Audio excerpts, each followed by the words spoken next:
Cool. So good afternoon, everyone. I'm Alessio Bertolini. I'm a postdoctoral researcher here at the Oxford Internet Institute at the project Fair Work. And I'm chairing today the event. I'm very glad to introduce my colleague at Fair Work from Fair Work, Colombia, and also associate professor at the Universidad del Rosario in Bogota, Colombia, is Oscar Maldonado. And he has been working a lot on digital labor platforms in the past few years, partly with collaborating with our institute, with the Fair Work project in particular. And his background is in sociology and in social and technology studies. He's going to introduce this, what I find a very fascinating and unresearched topic, which is gig capital, mapping finance and investment in digital platforms. So without much further ado, I will just give the word to Oscar. Just be reminded that this event is recorded. Been told to mention this over and over. We will have a short presentation from Oscar.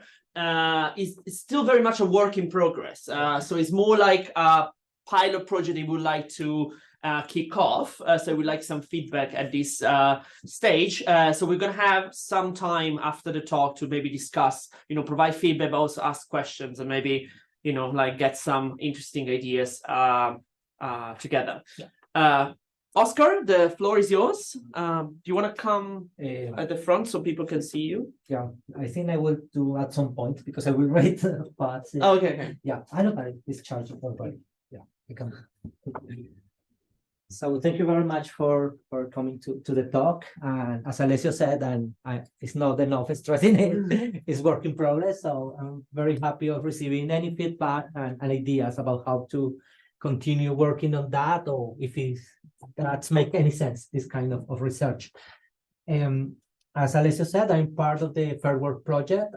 This paper and these ideas from that project. So at some point I will talk about Fair Work and the kind of information that we are gathering, and I will read some parts of the presentations. In others, I will try to explain anyway. So different economic analysts have noted that digital platforms are experiencing a financial crisis. Years of cheap credit from venture capital allows them to grow and expand in different sectors and countries.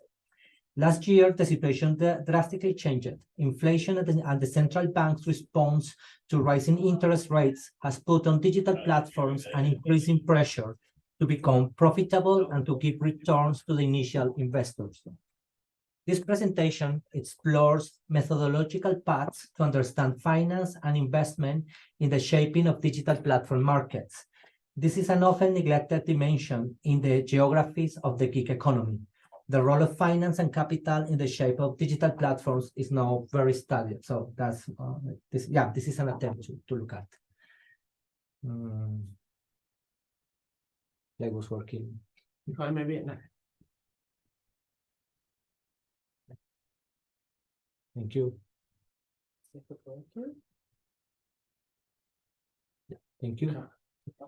So basically the talk will have this structure. So first of all, I will start talking about assetization.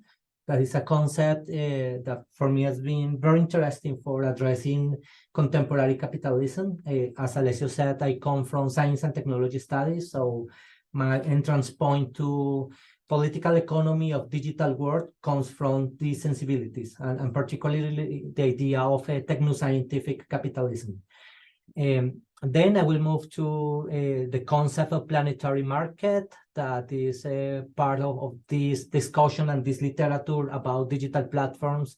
And I would like to see what could be the role of finance in understanding this planetary market, like taking seriously the idea of network and the flows of capital and information behind that. And then I will talk very briefly about mapping controversies and digital methods, because most of my methodology comes from digital methods explorations, some kind of A&T, actor network theory explorations with this data. Then I will show the work I've been doing with social network analysis, mostly graph theory, using different data sets that I will present. And I will close with some very brief conclusions and ideas of further exploration regarding this topic. So my concern with finance and investment in the big gig economy comes from an STS-informed approach to what different authors call the techno-scientific capitalism. According to the dominant form that techno-scientific capitalism affords is not the commodity, but the asset. And the financial controls it attains are not those of market speculations, but of capital investment. Techno-scientific capitalism is built on premises of value based on knowledge rather than in commodities.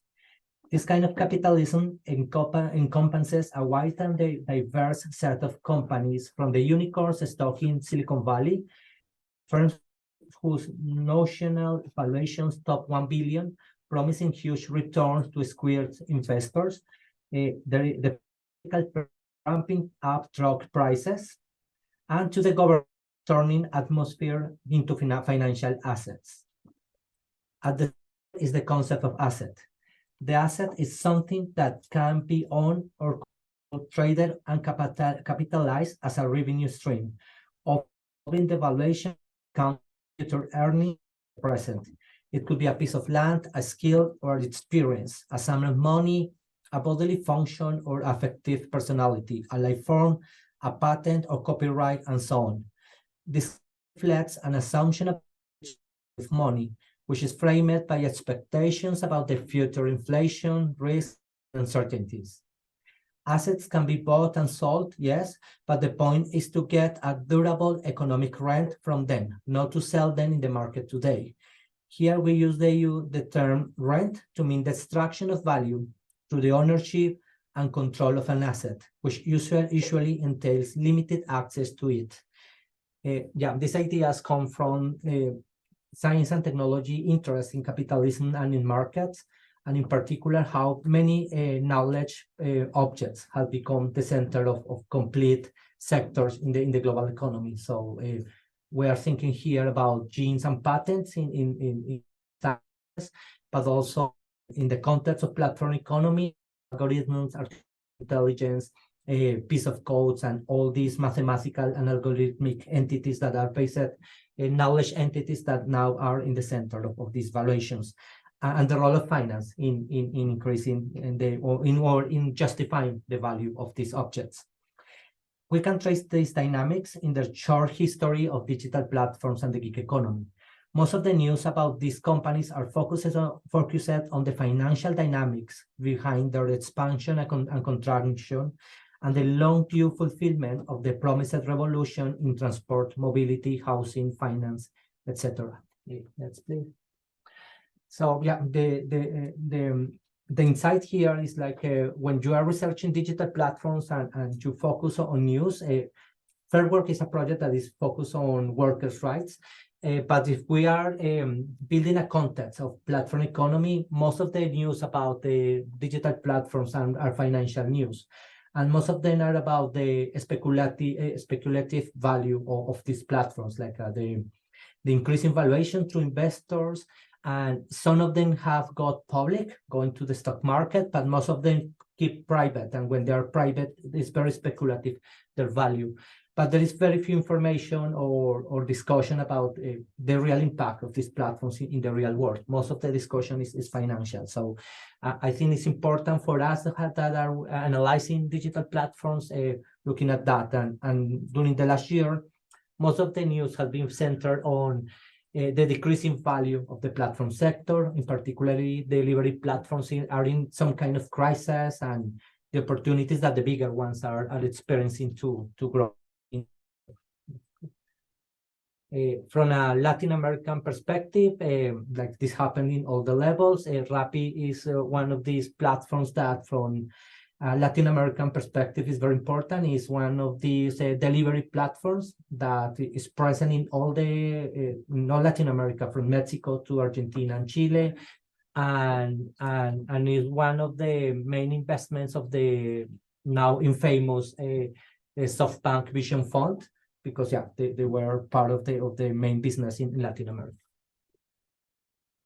regarding digital platforms and finance in the planetary market. So this paper also follows the invitation of Graham and Ferrari to think about digital platforms in the planetary market. The term planetary highlights the world of interconnections that sustain the so-called global markets.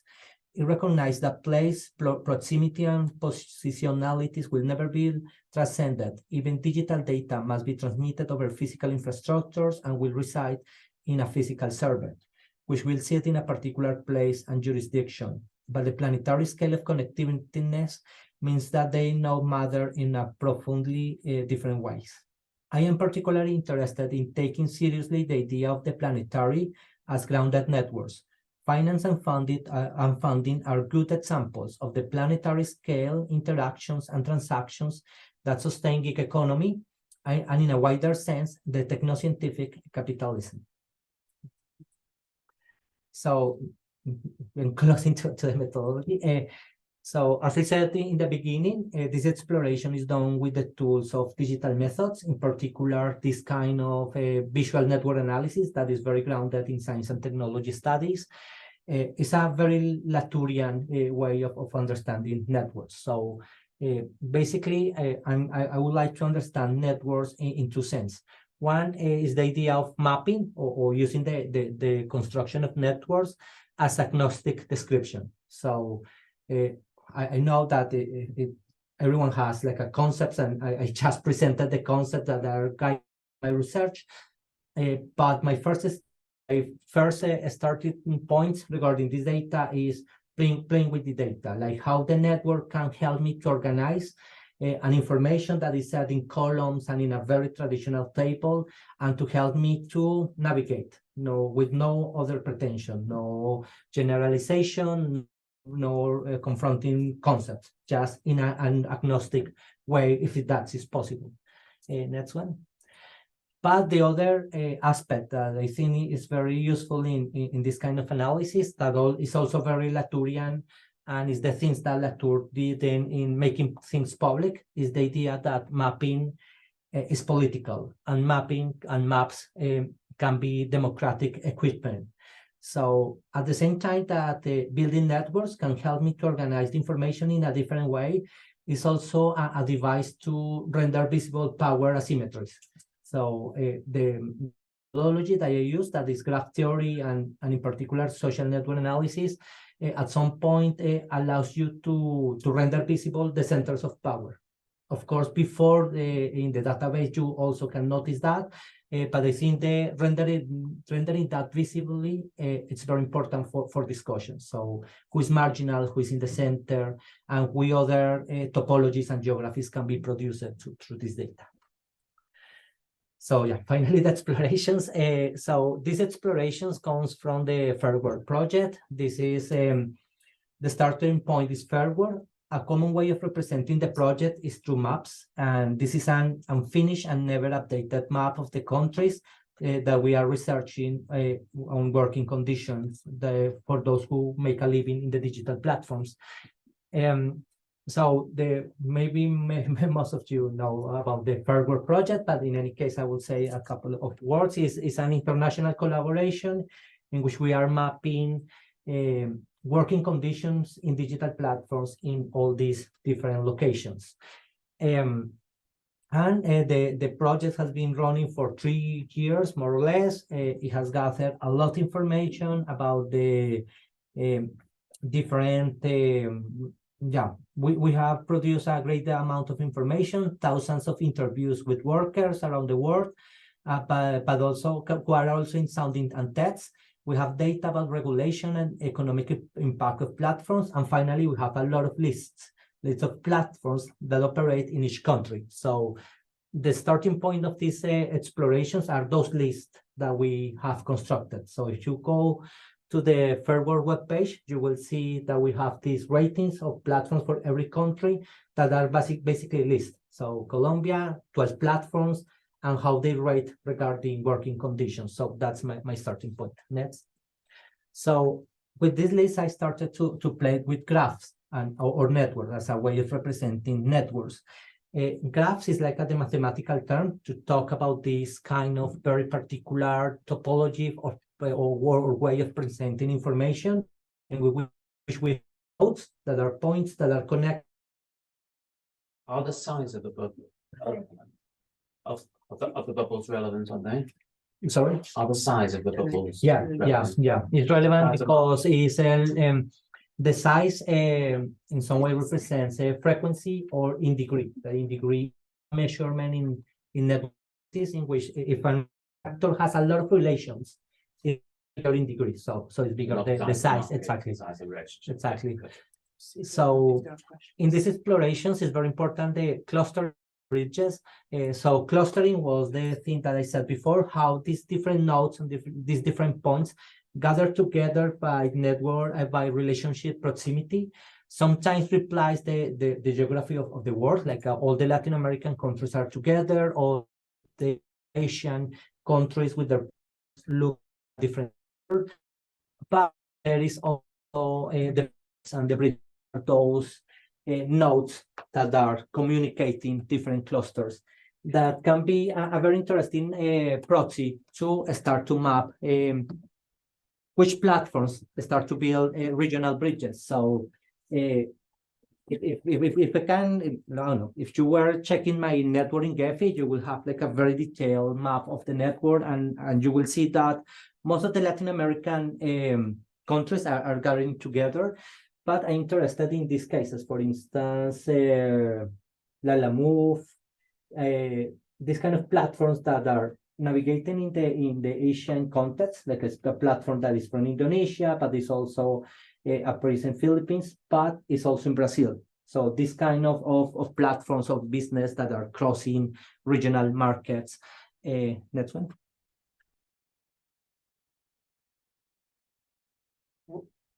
Is it correct? Yeah.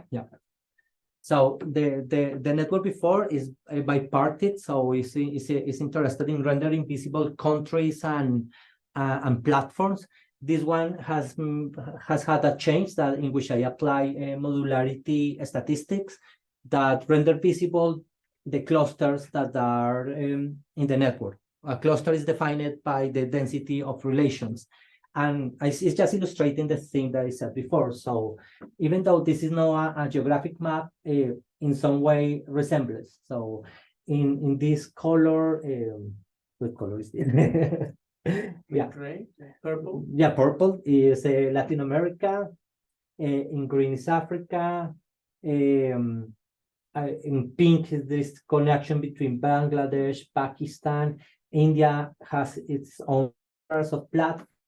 I run the data with all the database. So CloudWork, that is a parallel project, is far away because those platforms are not related at all with this one. It's different kind of platforms.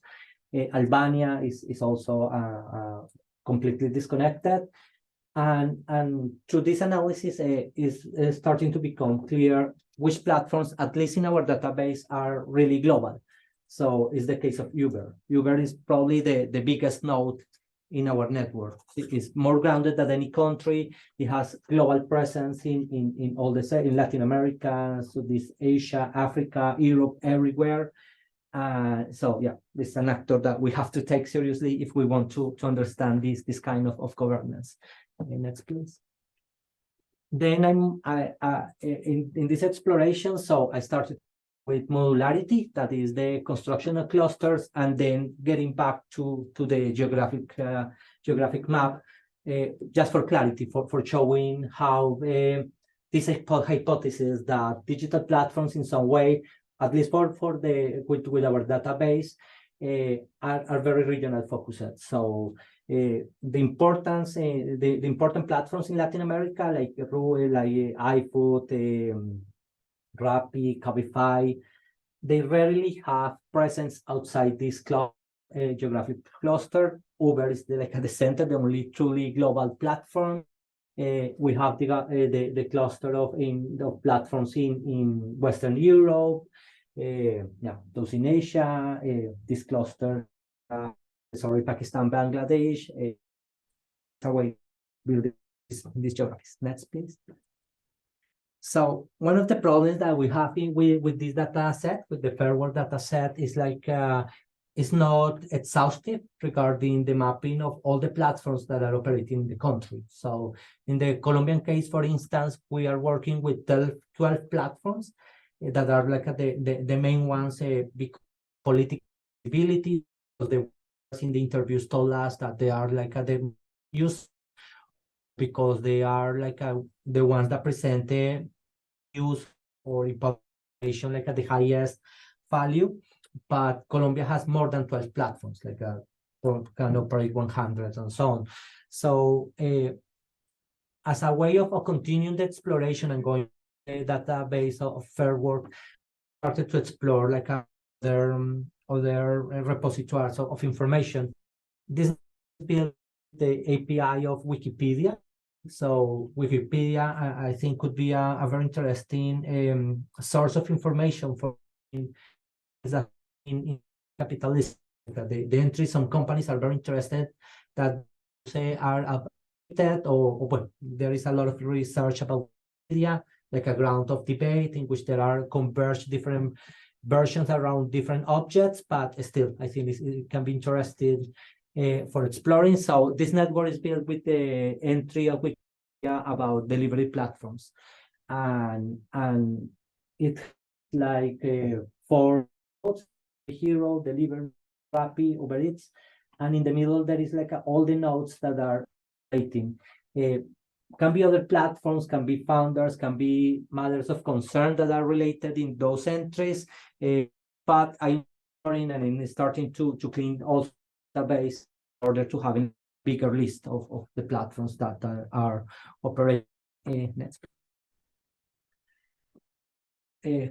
This idea of, okay, so the first step I'm trying to follow here is building the of platform or digital platform in global. Fair Work can be a networking. So with Wikipedia, we can try their database. But in digital methods, there is a concept that is called repurposing. That it means how in social we have very creative with the data that we gather. And I started to explore Crunchbase. The Crunchbase is this portal for investors, not designed for research. It's designed for financial research maybe, but mostly for investors, in which you have huge information about different companies, some private, some public, and it's becoming a very interesting data set for researching this. And now I'm getting into the promise of this presentation, that was finance. So the thing that you see here is like a bit, it looks the interface of Crunchbase for a particular platform. So this is the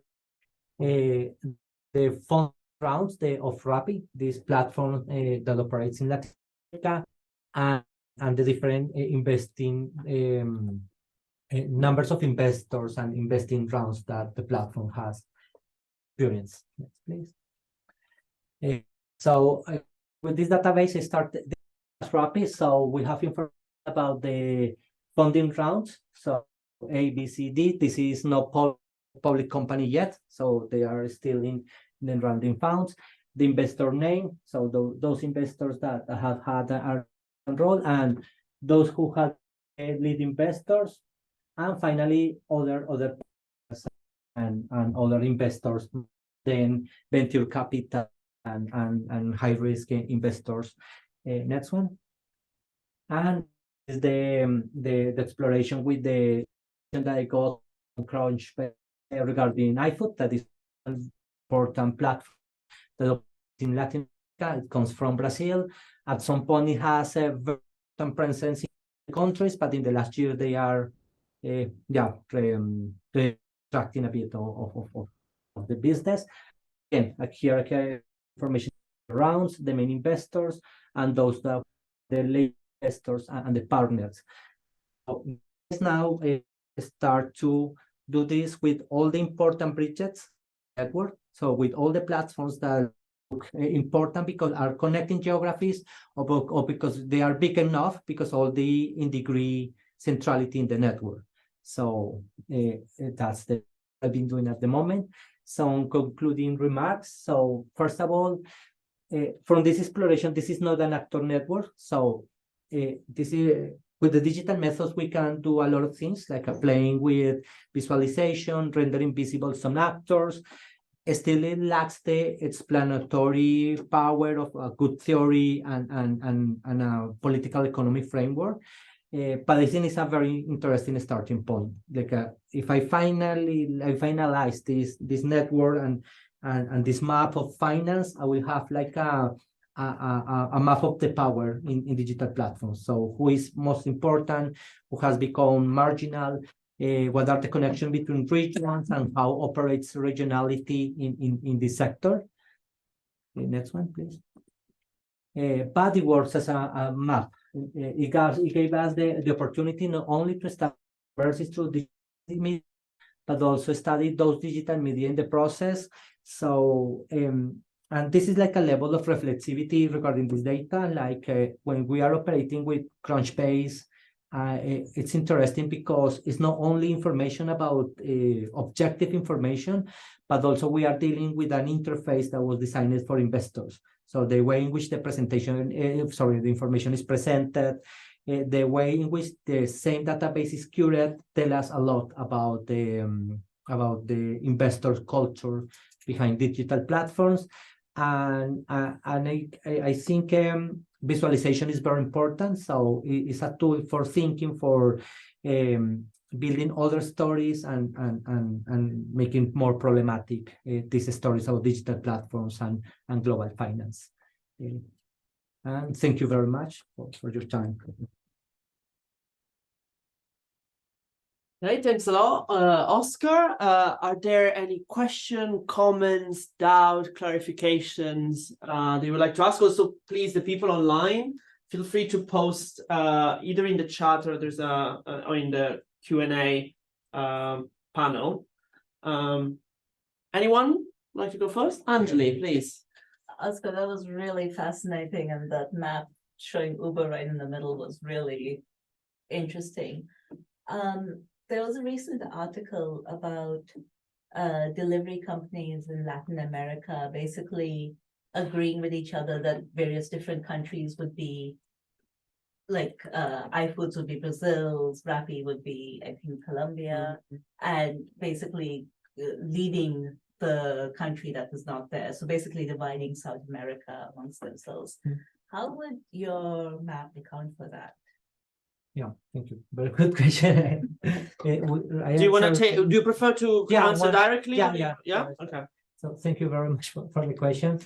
I think we can play on a bit of history in the visualization. Like we have the data, in particular in Crunchbase, we have all the history of mergings and retractions of the different countries. And I think it would be very interesting because in the sector is changing a lot. So this network, for instance, is like the one with the map. At the moment is a temporary, like it has no history. Is the old information we collected in Fairwork from the first rating like 3 or 4 years ago until this year. But it's possible to build like the historical development. So how it looked 5 years ago, 3 years ago, how it's looking. Uber, when became Uber there, or to the regional perspective, like when iFood and Rappi were expanding, now they are back to the original places, how it looks. So yeah, I think could be very interesting to play with that as well. Thank you. Sounds really cool. Thanks. Any other question? I don't see any question online, but please feel free, again, those who are online, to ask any question if you want to. Any question here in the room? Yeah. Yeah, I'm just one. I think it's I think following the news, knowing that Uber had a famous or like actors, yes, I was wondering what really is the value of creating these maps other than visualizing it. Like I understand you take it as a first point, right? And then you want to take it further to map investments and financing streams. But I'm really trying to understand what really is I love the visuals, but I want to understand why use this actually. Yeah, No, thank you for the question because it allows me to go to the first part in which I said that in science and technology studies, like mapping has like two values. One is very agnostic that if I would reply in that with that framework, I would say our perspective is very a flat ontology. So description is explanation and just telling where are the centers are important. Of course, UBA is very global and super visible. But when you are going to the regional clusters, the story changes a bit. So because they're not that visible in the mainstream news or in the global news, like the Anglo-Saxon press or this stuff. So just having this map is useful in that way, like allows you to render visible things that are the bridges, for instance. So those platforms that are moving from Asia to Latin America to Brazil, I think that one is not that clear when you are having the data only in columns or in tables. Well, that's one point, but the other is the practical aspect. So this discussion is part of FairWorld. So FairWorld is a project that is a practical project. So we are gathering data, but the ultimate goal is to improve working conditions of workers in some way. So having this map is also a way of developing potentially, not now, but potentially developing better strategies. So if we are aware of which platforms are those that are getting bigger in the last years, of those that have good presence in Africa and in Latin America, probably we can center our energy on trying to get with those managers or being a bit more effective. Because at the moment, I feel, of course, there is a global team that is here in Oxford who are like coordinating and they have like a big picture all the time. But most of the impacts of the project are very national focused. So in my case, in Colombia, so we have Rappi. Rappi has headquarters in Bogota. For 3 years, we have tried to get in contact with them. We couldn't. With Cabify, that is other platform, they were a bit more open, and we have been working. But I'm sure that if we were more aware about who are those that are operating in regional terms, we can work Brazil, Africa, South Africa, for instance, and Oxford, and focus on that platform that is making those connections. So I think not yet, we are not there yet, but I think when the network would be better developed, and when we start not only to see the interaction between the different platforms, but also putting the money where the money is moving, we will have a better picture as well. Yeah. Do you want to have a follow question? Yeah, no, just one point to that. Yeah. I think it would be really cool to see like temporal evolution. So if you show the graph, like how it was from how the status quo was in 2010, how it was 2015, and so also policymakers could actually see, oh wow, this platform in the regional area of X got really, really bigger. Like, what can we do about it? Thanks a lot. There's a question from one person in the audience online. Do you use semantic technologies in your work? If not, you might want to have a look at them because they could be very useful in this context. No, for this work, thank you very much for the question and the suggestion. At the moment, I'm playing with like a very normal databases. So in the project, once we report to central team the information, everything is very standardized. So we have this huge database with country, name of the platform, sector. At the moment with that, semantic analysis is very interesting with more like a discursive materials. So in order to analyze, for instance, policy, yes, I have that information. It would demand more resources to organize it, but I think it's a very good suggestion because we have already a lot of interviews transcribed, and we can extract not only these maps of power regarding platforms, but also the accounts of the workers in the work, like which concerns are important and so on. So yeah, it's a great suggestion. Cool. Thanks a lot. Any more questions, online or offline? Yes, please. Yeah, thanks so much for this presentation. I think it's impressive the work that you're doing with our work. So I was in one of the marginalized communities, like where there are these existing platforms like Uber, but then there's also like the more homegrown, like locally based platforms.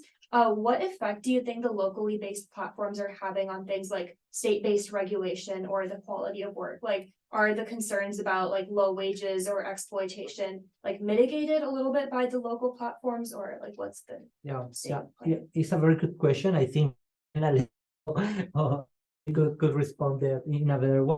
In my from the Latin American like data that I know the most and the Colombian ones, the smaller platforms trying to be better, like because they have to comply a lot with the national regulation, also because in a context of fierce competence, many of them are feeling that having better conditions could be a way of getting a differential in the market or fidelizing the worker space. It's not all the cases, but in Colombia, for instance, we have been researching a lot domestic work.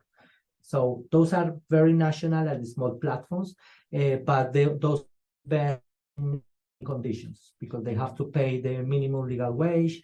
It's a sector that is better regulated than delivery or ride hailing, so the standard is better. But with bigger platforms, most of the time they have more lobbying power, they can move capital, and they use that position. You know, I don't know if it happened in the other countries. Yeah. Thanks. Yes. Oh, sorry. Sorry, I just wanted to plug our annual report will be either out by the end of this month or early next month, and we're talking about this. So yeah, you should check it out. Yes, please Yeah, go I was ahead. just wondering if you could inform policymakers about like I don't know if there's like a central authority that checks on monopolies, but if there is one, I actually don't know. If you could actually send them your data or like the visualizations so that they can use it in their policy briefs.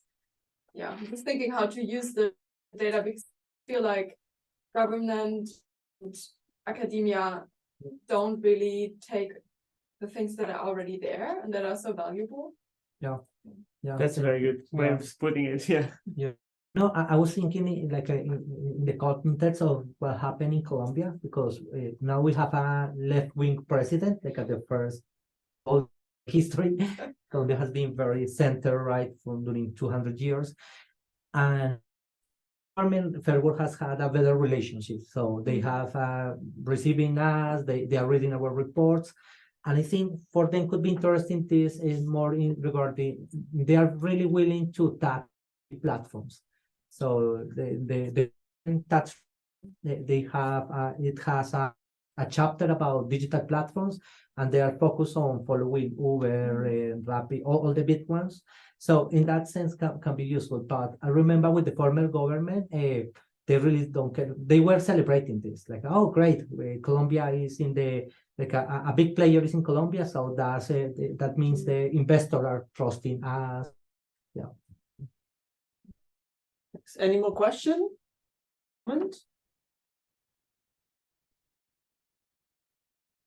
have one. I'll take the it's more like thinking forward, you know, what do we want? I mean, this is a full disclosure. This is a paper we've been talking about with Oscar. So I'm kind of partly have a kind of self-interest in this as well. But I think would be interesting it's more like a comment than a question.